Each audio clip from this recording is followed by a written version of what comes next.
Hello dear student, how are you. और बताइए कैसे हैं आप सब। आपकी तबीयत कैसी है, प्लीज इसको कमेंट में जरूर मेंशन कीजिएगा। सबसे इम्पोर्टेंट बात, आपका सिटिंग आवर कितना है, कितने घंटे बैठ के आप पढ़ाई करते हैं, प्लीज इस चीज को जरूर कमेंट में मेंशन कीजिए, क्योंकि यही सिटिंग आवर डिसाइड करता है कि भविष्य में आपका लेवल क्या होगा, आपके अंदर कैपेसिटी कितनी है, आपकी पोटेंशियल कितनी है। यही सिटिंग आवर आपका डिसाइड करेगा। सो प्लीज़ इस चीज़ को कमेंट में ज़रूर मेंशन कीजिएगा कि आप कितने घंटे बैठ के पढ़ते हैं। 12 घंटा, 72 घंटा, 48 घंटा, 24 आवर कंटिन्यू, इसको ज़रूर कमेंट में मेंशन करना। ठीक है। So welcome to my channel, myself Rohit Kesari. स्वागत करते हैं हम आप सबका अपने इस यूट्यूब के प्लेटफॉर्म पे। और इस इकोनॉमी की सीरीज में आज का टॉपिक है NBFC। जैसे हमने स्टार्ट किया था बैंकिंग इन इंडिया चैप्टर में, टॉपिक NBFC है। ठीक है, इसका कुछ भाग जो है पहले वीडियो में पढ़ चुके हैं, आज कुछ भाग पढ़ेंगे NBFC का। ठीक है, और बताइए कैसे हैं आप सब। इस बेहतरीन सेशन को स्टार्ट करते हैं एक बेहतरीन थॉट के साथ। ठीक है, तुम फिर उदास हो, बताना इस चीज को। तुम फिर उदास हो क्या, उठो, it's your time, change the world. It's your time, change the world. ये तुम्हारा समय है, उदास मत हो। ये उठने का समय है यार, renaissance, this is a time of पुनर्जागरण। ये वक्त आ गया है, उठ के खड़े हो जाओ। अब बहुत हुआ रोना, बहुत हुआ पछताना, खत्म करो सब कुछ को और एक नई ऊर्जा के साथ हमला करो, या तो इस पार या तो उस पार। क्योंकि अब ताकत चाहिए, पावरफुल बनना है, उस गद्दी पे बैठना है, उस राजगद्दी पे बैठना है, उस पौरुष, उस पुरुषार्थ को चाहिए। तो उसके लिए उठो यार, उदास क्यों हो। लेट्स चेंज द वर्ल्ड, आओ और इस संसार को बदल देते हैं। ठीक है, सो स्टार्ट करते हैं अपनी सेशन को। लिखा है सम ऑफ द इम्पॉर्टेंट रेगुलेशन, कुछ इंपॉर्टेंट रेगुलेशन जो NBFC रेगुलेट करता है या फिर RBI जो NBFC को रेगुलेट करने के लिए प्रयोग करता है, उसके बारे में हम पढ़ेंगे। ठीक है, क्योंकि आपने NBFC के बारे में पढ़ा है, नॉन बैंकिंग फाइनेंशियल कारपोरेट। ठीक है, कारपोरेशन। क्या लिखा है, some important regulation relating to acceptance of deposit by the NBFC are as follow. जैसे कि अलाउड टू एक्सेप्ट एंड और renew public deposit for a minimum period of 12 month and maximum period of 60 month. ठीक है, public के जो deposit है, ठीक है, उसको अलाउ करना कि आप 12 महीने के लिए हम इसको ओपन कर रहे हैं, जो मैक्सिमम होगा वो 60 महीने का होगा। बात समझ में आ रहे हो। Cannot accept demand deposit, हम DD को एक्सेप्ट नहीं करेंगे। It means the saving and current account. Demand deposit मतलब क्या हुआ, सेविंग और करंट अकाउंट।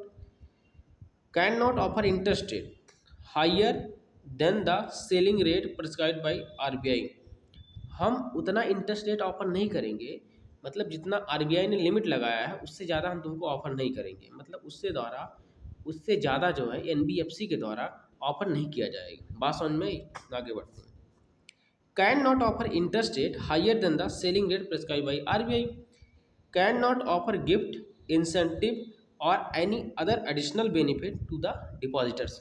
जो डिपॉजिटर्स हैं NBFC के, उनको ना तो कोई गिफ्ट ऑफर किया जाएगा, ना ही कोई इंसेंटिव ऑफर किया जाएगा। ठीक है, ना ही कोई अदर एडिशनल बेनिफिट जो कि ऑफर किया जाएगा। ठीक है, जब तक कि RBI के द्वारा अलाउ नहीं किया जाता। अगर RBI ने अलाउ किया है तब तो बात सही है, you can offer it, otherwise you can not offer it. बात समझ में आई? आगे क्या लिखा है, should have minimum investment grade credit rating. इनका जो है मिनिमम इन्वेस्टमेंट जो है, एक प्रकार से इसकी क्रेडिट रेटिंग होगी। ठीक है, कि आपके पास इतना पैसा आ रहा है जिसके कारण से आप इस कैटेगरी में रखे गए हैं। ठीक है, आप चलने के लिए लायबल हैं, क्योंकि उसकी सब लिमिट सेट की गई है ना, या आपके पास इतना पैसा रहेगा तभी आप इस एनबीएफसी ब्रांच को, इस प्रक्रिया को, इस कारपोरेट को आप रेगुलेट कर सकते हैं। बात समझ में आई? शुड है प्राइवेट और गवर्नमेंट दोनों के लिए, शुड है minimum investment grade credit rating, their deposit are not insured. ठीक है, अगर उनका डिपॉजिट इंश्योर्ड नहीं है उनको ब्लॉक कर दिया जाएगा। The repayment of deposit by NBFC is not guaranteed by RBI. जो रीपेमेंट है किसके द्वारा? एनबीएफसी के द्वारा, आरबीआई के द्वारा कोई गारंटी नहीं लिया जाएगा। ये आप अपने रिस्क के ऊपर या फिर कोई अदर म्यूचुअल फंड, कोई अदर सिनेरियो जो है अपने रिस्क के ऊपर इस प्रक्रिया को चालू करते हैं। बात समझ में आई? Need to maintain CAR, capital adequacy ratio को मेंटेन करने की जरूरत है। किसको? एनबीएफसी को। Norm as prescribed by RBI. जैसे मैंने पहले क्या बताया अभी, कुछ मनी, कुछ प्रक्रिया सेट की गई हो, कुछ मार्केट वैल्यू सेट की गई हो, कुछ एक क्या बोलते हैं कैप्चरिंग वैल्यू उसकी सेट की गई हो, कितना अमाउंट आपके पास रहना जरूरी है जो आरबीआई ने अपनी गाइडलाइंस में जारी किया हो। बात समझ में? अगर इतना अमाउंट नहीं होता आपके पास, उसी को बोलते हैं कैपिटल एडिक्वेसी रेशियो। ठीक है, उतनी अमाउंट की कैपिटल आपके पास नहीं रहती, उस रेशियो में आपके पास कैपिटल नहीं रहती है, you are rejected. New NBFC with the objective to promote financial inclusion. इसका ऑब्जेक्टिव क्या है? न्यू एनबीएफसी जो एडिशनल बन रही है, फाइनेंशियल इंक्लूजन को प्रमोट करना। ठीक, अधिक से अधिक मोड में क्या कहते हैं इन्वेस्टमेंट, सीधी बात इन्वेस्टमेंट को लेके आना, इंडिविजुअल से पैसा लेकर के उसको कहीं एक पार्टिकुलर जगह पे लगाना। Ease of financial transaction of infusion of greater dynamism in the financial system. ठीक है, 17-18 में आरबीआई इंट्रोड्यूस करती है दो नए एनबीएफसी को। पहला NBFC P2P, NBFC peer to peer provide करता है सर्विस ऑफ लोन प्रोवाइड करता है, फैसिलिटेशन टू लेंडर्स, बारोवर्स और एन इलेक्ट्रॉनिक प्लेटफॉर्म। ठीक है, but they are not allowed to their own fund by accepting deposit. ठीक है, ये एक्चुअली में क्या कहते हैं NBFC P2P peer to peer क्या प्रोवाइड कर रहा है? लोन प्रोवाइड कर रहा है, लेंडर्स को भी, बारोवर्स को भी। ठीक है, नहीं थोड़ा ऑनलाइन प्लेटफॉर्म की तरह, एक्चुअली में ये ऑनलाइन प्लेटफॉर्म। ठीक है, लेकिन ये क्या नहीं कर सकता है, ये फंड नहीं रेज कर सकता है, ये फंड जो है नहीं रेज कर सकता है। मैचिंग द राइट लेंडर, ठीक है, राइट लेंडर से मैच करना विद द राइट बारोवर। ठीक है, ये एक्चुअली में देखो ऑनलाइन आने का फायदा क्या होगा, राइट लेंडर और राइट बारोवर, उधार लेने वाला उधार देने वाला, ठीक है, दोनों को मैच कराएगा with the right borrower as a moderator of interaction between lender and borrower. बात समझ में आई? They also provide ancillary services, जैसे कि लोन रिकवरी की सर्विसेज ये प्रोवाइड करेगा, ये भी प्रोवाइड करेगा, क्रेडिट असेसमेंट को भी प्रोवाइड कराएगा और प्रोफाइल वेरिफिकेशन भी प्रोवाइड कराएगा। प्रोफाइल वेरिफिकेशन मतलब कि ये रियली में फेक तो नहीं लेंडर है, या फिर ये जो बारोवर है लोन लेने आया है ये सही है कि नहीं, प्रॉपर इसको चेकअप करेगा, वेरीफाई करेगा, इसके डॉक्यूमेंट को चेक किया जाएगा कि मतलब कहीं ऐसा ना हो एनपीए घोषित हो जाए, ये पैसा लेके भाग जाए। ठीक है, हर प्रक्रिया को देखेगा। ठीक है, कहीं लेंडर जो है लोन देते समय आपसे कुछ एक्स्ट्रा चार्ज नहीं कर रहा है या फिर कुछ फालतू की फीस तो नहीं ले रहा, इन सब चीज़ों को चेक करेगा। एनबीएफसी अकाउंट एग्रीगेटर, एनबीएफसी ए, ठीक है, AA, एक प्रक्रिया लॉन्च की गई जो न्यू एनबीएफसी ग्रुप की ब्रांचेज बनने लगी। ठीक है, NBFC account aggregator the scattered financial data, जो फाइनेंशियल डाटा स्कैटर्ड हैं चारों तरफ घूम रहे हैं, इसको गैदर करेगा। क्या चीज़? अकाउंट एग्रीगेटर, जो एनबीएफसी की नई ब्रांच खुलेगी एनबीएफसी। ठीक है, to banking, insurance, mutual fund हुआ, स्टॉक मार्केट ट्रांजेक्शन हुआ। ठीक है, यहाँ पे जो डाटा जो हमारे स्कैटर हो चुके हैं, छितराए हुए हैं, ठीक है, डिफरेंट डायरेक्शन में भाग रहे हैं, उनको गैदर किया जाएगा बाय द एनबीएफसी AA के द्वारा ऑफ एन इंडिविजुअल और company and present them in a manner, allows करेगा रीडर को इजीली अंडरस्टैंड और एनालाइज करने के लिए। ऑनलाइन पूरा डाटा अवेलेबल कराएगा, अलाउज करेगा, आप प्रॉपर देख लीजिए आप किस लेंडर से लोन लेने जा रहे हैं, किस बारोवर को आप देख रहे हैं, उसका प्रॉपर डाटा अवेलेबल रहेगा, डॉक्यूमेंट अवेलेबल रहेगा, उसकी हर प्रक्रिया अवेलेबल रहेगी, म्यूचुअल फंड, शेयर मार्केट और कहाँ पे इसने लोन लेके पैसा दिया है कि नहीं दिया है, या फिर लेंडर ने जब लोन दिया है बोरोवर को, वो प्रॉपर सेटलमेंट हुआ है कि नहीं हुआ है, इंटरेस्ट रेट कैसा, कहाँ से कहाँ तक रहा, किस प्रकार से रहा, हर प्रक्रिया को उस डाटा में अवेलेबल कराएगा। बात समझ में आई? Okay. Such consolidated financial information is quite helpful, बात सही है, in applying for a loan and other financial transaction. मैंने भी क्या बताया, several new age digital lending app based NBFCs have come in this segment. कई अदर एप्लीकेशन भी आ रहे हैं इस प्लेटफॉर्म में। रेगुलेटरी चार्जेस, इसके बारे में पढ़ते हैं। रेगुलेटरी चार्जेस होता क्या है, जो आरबीआई के द्वारा अप्लाई किया जाता है रेगुलेटरी चार्जेस, ठीक है, थ्रू एनबीएफसी या फिर थ्रू अदर जो कॉर्पोरेट ब्रांचेज हैं उनके द्वारा, जो क्या कहते हैं, अदर चीज़ों पे लगाया जाता है, इंडिविजुअल पे लगाया जाता है, ठीक है, उसके बारे में इसी को बोलते हैं रेगुलेटरी चार्जेस। मतलब वो चार्जेस रेगुलेशन करने के लिए, ठीक है। ये आरबीआई चार्ज क्यों करता है, क्योंकि अगर किसी चीज़ को रेगुलेट करेगा तो उसमें कर्मचारी लगेंगे, टेक्नोलॉजी लगेगी, इलेक्ट्रिसिटी लगेगा, उस चीज़ का खर्चा देने के लिए उस रेगुलेटरी चार्जेस को लिया जाता है, ठीक है। For the age of regulation, regulation के एज में, ठीक है, थोड़ा वेट करो। So here we talk about the regulatory changes for the ease of regulation and providing greater operational flexibility, ठीक है, following changes are made by RBI relation of the NBFC, ठीक है। एनबीएफसी से रिलेटेड कई change किए गए इस regulatory charge, क्या कहते हैं, रेगुलेटरी चेंज को अप्लाई करने के लिए। जैसे कि existing 3 category of NBFC, asset finance companies, investment companies, और उसके बाद लोन कंपनीज, ठीक है, 3 प्रकार की कंपनीज को बनाया गया, ठीक है। मतलब these are company which actually example दिया गया है, एनबीएफसी इन्वेस्टमेंट और क्रेडिट कंपनीज, जिसको क्या बोलते हैं, एनबीएफसी आईसीसी बोलते हैं, investment credit companies. Now onward, ठीक है, they will be regulated by their activity rather than entity, ठीक है। इनको किस प्रकार रेगुलेट किया जाता था, on the basis of their activity, या फिर इनकी इंटिटी के द्वारा इस पर रेगुलेट किया जाता था। अब क्या हुआ, deposit taking NBFC ICC will invest up to 20%।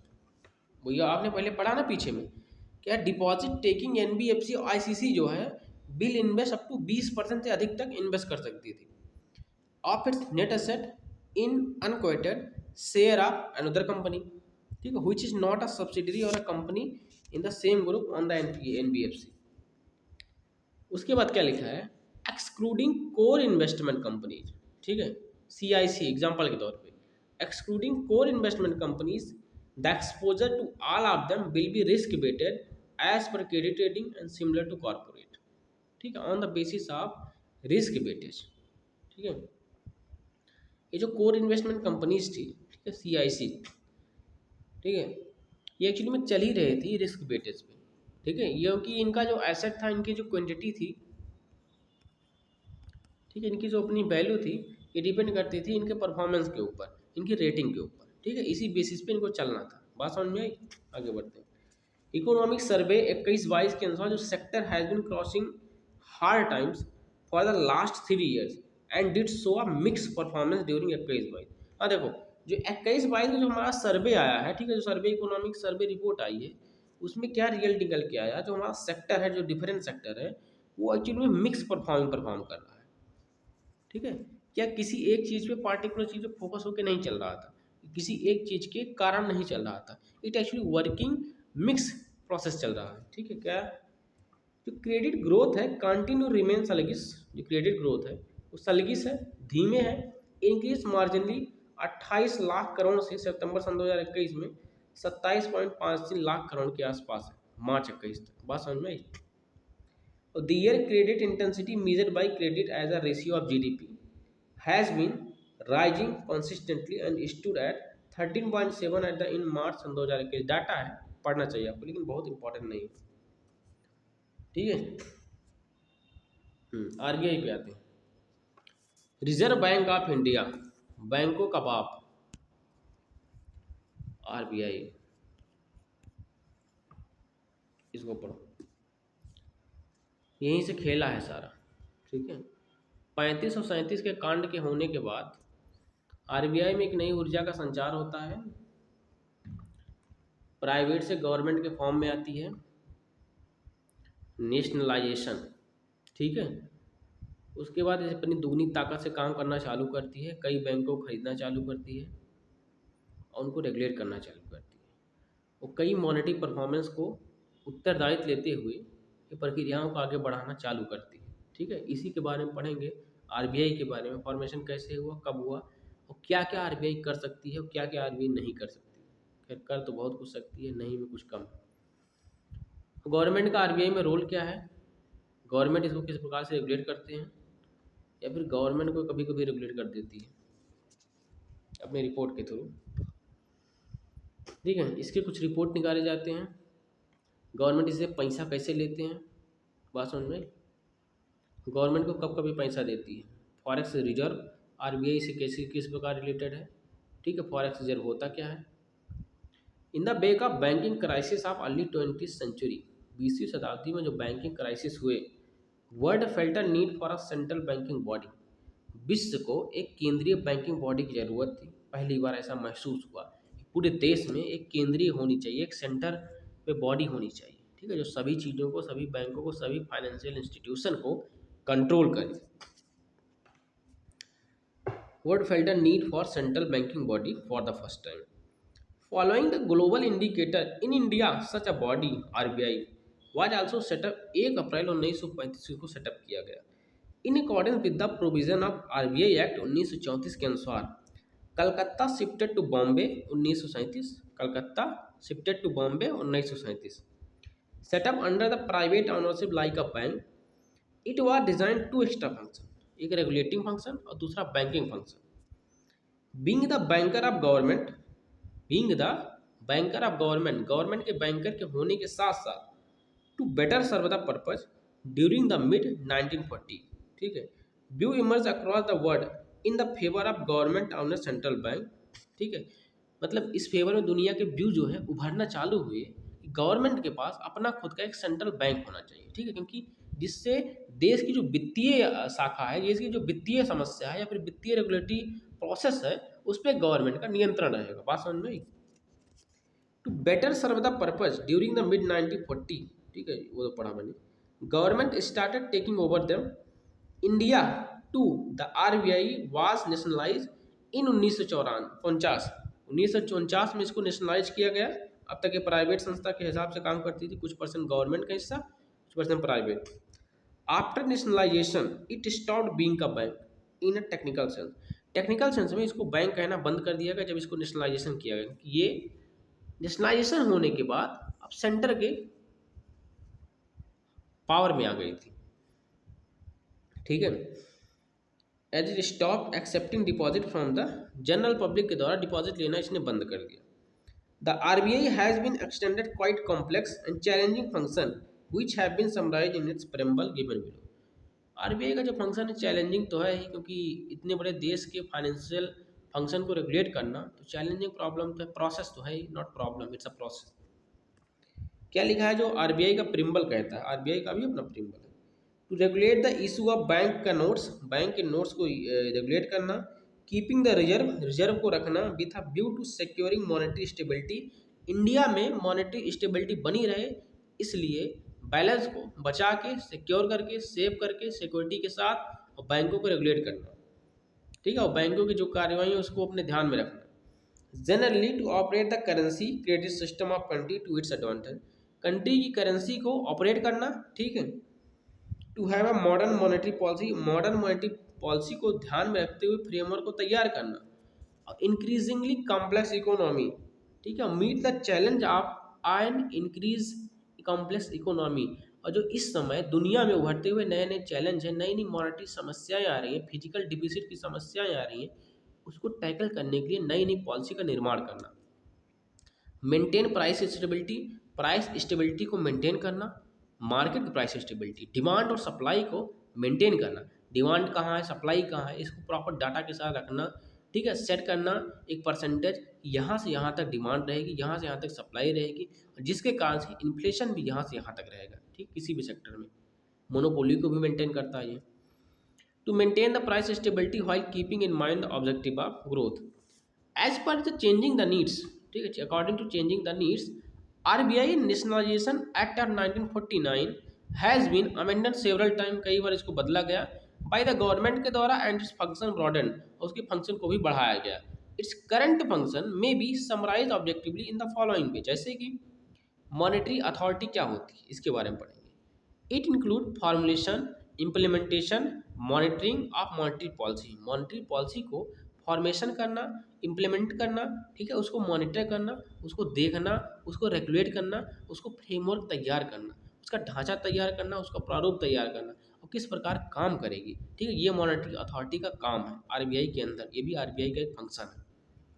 The broad objective is maintenance of price stability, इसका ब्रॉड ऑब्जेक्टिव क्या है मॉनेटरी अथॉरिटी का, मार्केट में प्राइस स्टेबिलिटी को मेंटेन रखना, keeping in mind objective of growth. Today under the price stability it stabilise the WPI, एक इसके through price को, जो मार्केट का प्राइस है उसको स्टेबल रख पाती है होलसेल प्राइस इंडेक्स के द्वारा, WPI, या फिर कंज्यूमर प्राइस इंडेक्स के द्वारा। बात समझ में आ गई। दूसरा इसका हथियार है करेंसी अथॉरिटी, ठीक है, आरबीआई का ही। करेंसी अथॉरिटी क्या है? It include issuing of new currency, नई करेंसी को इशू करना। अब देखो करेंसी इशू कब होती है, करेंसी इशू कब होती है, it actually depend upon, it totally depend upon inflation, inflation, economic growth, इन सब चीज़ों पे ये करेंसी का आगे पीछे होना, या फिर 500 की जगह 5000 की नोट चलना, ठीक है, 2000 की नोट चलना, उससे कम होकर 1 रुपये की नोट चलना, ठीक है, इन सब 100 रुपये की नोट चलना, ये सब क्या कहते हैं, इन्फ्लेशन पर डिपेंड करती हैं, ठीक है, मार्केट के प्राइस की स्टेबिलिटी पर डिपेंड करती हैं, ठीक है, आगे पढ़ाएंगे अभी हम। It include issuing new currency notes and coins, ये हमारी करेंसी अथॉरिटी का काम है। एक्सेप्ट द करेंसी और कॉइन ऑफ रुपीज एक और इट्स डिनोमिनेशन, 1 रुपये के नोट या फिर इसके समवर्ती जो रुपए हैं उसको फाइनेंस मंत्रालय के द्वारा इशू किया जाता है, ठीक है। एज वेल एज एक्सचेंजिंग और destroying ones which are not fit for circulation, मैंने क्या कहा, ठीक है, या फिर किसी नोट को बंद कर लिया, मान लो 1000 का नोट बंद कर दिया गया, ठीक है, इसके पीछे क्या, इसके पीछे कौन थी, करेंसी अथॉरिटी थी। इसने मेजर किया, इसने देखा कि ये मार्केट के प्राइस के हिसाब से फिट बैठ रहा कि नहीं बैठ रहा, ठीक है, इसलिए इसको बंद कर दिया गया। This function include the distribution responsibility of currency, ठीक है, ये करेंसी की जो फंक्शन रिस्पॉन्सिबिलिटी है डिस्ट्रीब्यूशन की, वो भी यही मैनेज करता है कि कितना पैसा किस एटीएम में जा रहा है, कहाँ किस बैंक में जा रहा है, ठीक है, किस प्रकार से रेगुलेट हो रहा है, कौन सी मनी की सप्लाई ज़्यादा हो रही है, कौन सी मनी की सप्लाई कम हो रही है, सब डाटा उसके पास रखा हुआ है, ठीक है। करेंसी एंड कॉइन्स, अब those ones which are also issued by the ministry of finance, जो मिनिस्ट्री ऑफ फाइनेंस के द्वारा भी इशू किया जाता है उसको भी करेंसी अथॉरिटी ही मॉनिटर करती है कितना रुपया उसके द्वारा इशू किया जा रहा है, ठीक है। अन्यथा मंत्रालय का क्या भरोसा, 1 रुपये का 1000 करोड़ छाप के निकाल दें। The broad objective is retaining adequate supplies of quality currency and coins, ठीक है, करेंसी और कॉइन्स की क्वालिटी है, ठीक है, उसकी अप्रोप्रिएट नंबर ऑफ इशू करना मनी को, ठीक है, उसको रेगुलेट करना, उसको ट्रैक करना, ठीक है, ये सब काम जो है करेंसी अथॉरिटी का है। बात समझ में आ गई, आगे बढ़ते हैं। अगला है regulator and supervisor of financial system, financial system जो है उसको रेगुलेट करना, उसको सुपरवाइज करना, ठीक है, उसका ढांचा फ्रेमवर्क तैयार करना कि इसको हम किस प्रकार रेगुलेट करेंगे, एक प्रकार का आइडियाज इंप्लीमेंट करना। बात समझ में आई। आइडियाज इंप्लीमेंट करने के बाद, फ्रेमवर्क तैयार करने के बाद फिर इसको रेगुलेट करना कि हर जगह, हर बैंक में, कंट्री के हर कोने तक, हर ऑनलाइन पेमेंट सिस्टम में कैसे हम इसको रेगुलेट करेंगे, ठीक है, इस चीज़ पे उसको प्रोसेस में लेके आना, ये काम रेगुलेटरी अथॉरिटी की। बात समझ में। It include prescribing broad parameter of banking operation, ठीक है, मैंने क्या बताया, डिफरेंट डिफरेंट बैंकिंग में इसको रेगुलेट करना, वही लिखा गया है। It includes prescribing broad parameter of banking operation within which the banking and financial system operate, जिसके अंदर बैंकिंग और फाइनेंशियल सिस्टम ऑपरेट होते हैं, ये उसका ढांचा जो है तैयार करता है। बात समझ में। कौन तैयार करता है? रेगुलेटर और सुपरवाइजर ऑफ फाइनेंशियल सिस्टम, किसके गाइडलाइंस में? आरबीआई के गाइडलाइंस में, ठीक है। Broad objective of this function, किसका? रेगुलेटर और सुपरवाइजर फाइनेंशियल सिस्टम का जो ब्रॉड ऑब्जेक्टिव है वो ये है कि मेंटेन करना public confidence in the system, इस सिस्टम सही से रेगुलेट कर रहा, फ्रॉड बैलेंस या फिर उसमें धोखाधड़ी नहीं हो रही है, इन सब चीज़ों को मेंटेन करने का काम यही फाइनेंशियल सिस्टम करता है। बात समझ में आई।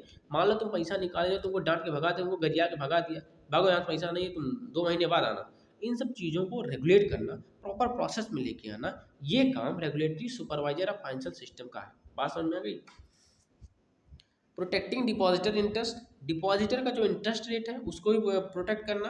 Providing cost effective banking services, मतलब सोचो तुम कल को जाओ, तुमसे बैंक वाला के 1000 रुपये तो भी तुमको एंट्री करने देंगे बैंक में, तो ये गलत बात होगी ना। इस चीज़ को रेगुलेट करना, cost effective banking service to the public, public के लिए कॉस्ट इफेक्टिव बैंकिंग सर्विस को रेगुलेट करना, ये काम किसका है? रेगुलेटर और सुपरवाइजर ऑफ फाइनेंशियल सिस्टम का। किसके अंडर काम करता है? आरबीआई की। बात समझ में आ गई? तो ये प्रक्रिया है। आगे क्या है? मैनेजर ऑफ फॉरेन एक्सचेंज, ठीक है, कौन? आरबीआई। आरबीआई क्या है? फॉरेन एक्सचेंज का मैनेजर, ठीक है। इसी सिस्टम के अंदर क्या है? पहली बात तो सिंपल सा मीनिंग निकल रहा है फॉरेक्स एक्सचेंज को, ठीक है। जो फॉरेक्स एक्सचेंज होता है या फिर फॉरेक्स जो रिजर्व होता है, ठीक, कहाँ कितना जा रहा है, कहाँ कितना डॉलर फ्लो हो रहा है, ठीक है, ज़्यादा फ्लो हो रहा है या कम फ्लो हो रहा है, मेरे पास घट रहा है या फिर डॉलर अवेलेबल उस अमाउंट, इन सब चीज़ों को मैनेज करने के लिए आरबीआई काम करता है। इट इंक्लूड ब्रॉड फंक्शन जैसे कि managing FEMA foreign exchange management act 1999, ये आपको याद रखना होगा, foreign exchange management act 1999, keeping the forex exchange reserve of the country, ठीक है। ये जो फॉरेक्स एक्सचेंज रिजर्व होता है कंट्री का, उससे फोकस करता है। Stabilising the exchange rate of rupee, और रूपी का जो एक्सचेंज रेट है कितना भाग रहा है, 80 से 100 हो रहा है या फिर 80 से कम हो रहा है, ठीक है, $1 के कंपेयर या फिर किसी अदर करेंसी के कंपेयर में, ठीक है, इस चीज़ को मैनेज करना। Representing the government of India, government of India को रिप्रेजेंट करता है in the international monetary fund में, आईएमएफ और वर्ल्ड बैंक के अंदर ये गवर्नमेंट ऑफ इंडिया को रिप्रेजेंट करता है। कौन? आरबीआई। किसके through? Manager of foreign exchange, actually element है इसके, ठीक है। फाइनेंशियल अदर फाइनेंशियल एजेंसीज हुई, of which India is a member, जिसका इंडिया मेंबर है। ऑब्जेक्टिव ऑफ दिस फंक्शन, इस फंक्शन का ऑब्जेक्टिव क्या है? Facilitating external trade, external payment, ठीक है, एक्सटर्नल ट्रेड, जो बाहर से आप ट्रेड कर रहे हैं, जो आप बाहर से आप गुड्स मंगा रहे हैं, इंपोर्ट कर रहे हैं या फिर बाहर को आप भेज रहे हैं, इस चीज़ को मैनेज करना। मतलब आप यहाँ से रुपया दे रहे हैं, रुपया दे के डॉलर में चीज़ को खरीद रहे हैं, उस चीज़ को मैनेज करने के लिए ये manager of foreign exchange RBI के अंदर में काम करता है, ठीक है, फीमा एक्ट के थ्रू 1999, ठीक है। Trade off external payment and promoting orderly development maintenance of the foreign exchange market in the country. बात समझ में? तो ये प्रक्रिया है, तो इसके थ्रू ये मैनेज करता है, ठीक है। तो ये थे आरबीआई के आपके एलिमेंट, अभी और आरबीआई के एलिमेंट है, उसके बारे में धीरे धीरे पढ़ेंगे, ठीक है। तो आप इस तरह इसको पढ़िए, ठीक है। आउटपुट इनपुट हर चीज़ को कनेक्ट करो माइंड से, ठीक है, यहाँ से लेके पूरा बाहर के जो इन्वायरमेंट है उस चीज़ को आपस में जोड़ो, ठीक है, तब इकोनॉमी समझ में आएगी। कि जो जो प्रक्रिया इंटरनेशनल लेवल पे हो रही है, वही प्रक्रिया तुम्हारे यहाँ, तुम्हारे घर पे, तुम्हारे मार्केट में उसी लेवल पे हो रही है। वही इन्फ्लेशन का रेट तुम्हारे मार्केट के आसपास भी है, वही इन्फ्लेशन रेट तुम्हारे घर के अंदर भी असरदार है। तुम्हें इस चीज़ पे फोकस करना है। जो फॉरेन एक्सचेंज है, जो कंट्री के बाहर एक्सचेंज रेट की समस्या है, उसके कारण से तुम्हारे यहाँ जो समस्या है वो भी अवेलेबल है। इंडियन रूपी की हालत जो इंटरनेशनल लेवल पे है, उसी के कारण दिक्कत तुम्हारे पास भी है। तुम्हें इस चीज़ को कनेक्ट करना है, और जिस दिन तुम इस चीज़ को कनेक्ट करना जानोगे, उस दिन चीज़ें लाजवाब होने लगेंगी। तुम इकोनॉमी में समझने लगोगे कि अर्थव्यवस्था है क्या, ऐसे चलती है, सेविंग क्या होती है, करंट अकाउंट डिफिसिट क्या होता है, कैपिटल एडेक्वेसी रेशियो क्या होता है, सीएआर का महत्व क्या है, इलिक्विडिटी फ्लो क्या होता है, ठीक है। तुम्हें कैश का मतलब समझ में आएगा। तो ये थी प्रक्रिया पढ़ने की, ठीक है। तो बैंकिंग इन इंडिया इस तरह आपको समझ में आएगा।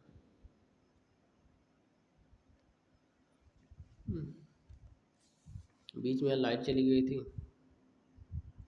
थोड़ा मूड डिस्टर्ब हो गया, कोई बात नहीं। और बताइए हाल चाल कैसा आपका? तबीयत वबीयत ठीक है ना आप सबकी? अब यार कितने घंटे बैठ के पढ़ते हो, प्लीज़ इसको कमेंट में जरूर मेंशन कर दिया करो, क्योंकि ये सिटिंग हावर डिसाइड करता है ना कि आपका लेवल भविष्य में होने वाला क्या है। इसको बढ़ाओ यार, अगर ये बढ़ नहीं रहा ना, इसको करो यार, 72 घंटा 24 घंटा इसको बढ़ो, बढ़ाओ। एक एक किताब लो, उसको ख़त्म करके छोड़ो। बहुत हुआ जीवन में रोना, माइंड को प्रिपेयर करो। यू नीड अ मोर, तुम्हें अधिक चाहिए ना यार।